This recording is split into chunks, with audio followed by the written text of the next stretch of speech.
Главният герой на нашата история е Марина Титова, фризьорка от Одеса. Тя внася красота в живота на хората много преди началото на войната в Украйна. След като се премества в България, тя се отдава на любимата си професия. През първите месеци в Пловдив, който Марина успява да обикне с цялата си душа, тя се фокусира върху подготовката на необходимите документи и създаването на работна среда. През есента на 2022 година тя с гордост откри своя фризьорски салон Маришка, като приветства всички желаещи да се възползват от нейните услуги. Марина и нейните колежки, Виктория от Украйна и Жаклин от България, имат лоялна клиентска база, която включва българи и украинци. В салона се предлага немалък набор от услуги, включително подстригване, боядисване на коса, оформяне на прическа и маникюр с различни нива на сложност.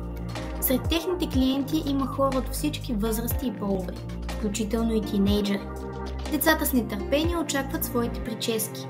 Те са добре подготвени за преживяването, очаквайки удоволствието от гледането на анимационни филми в удобно кресло и хапването на вкусен бомбон след това.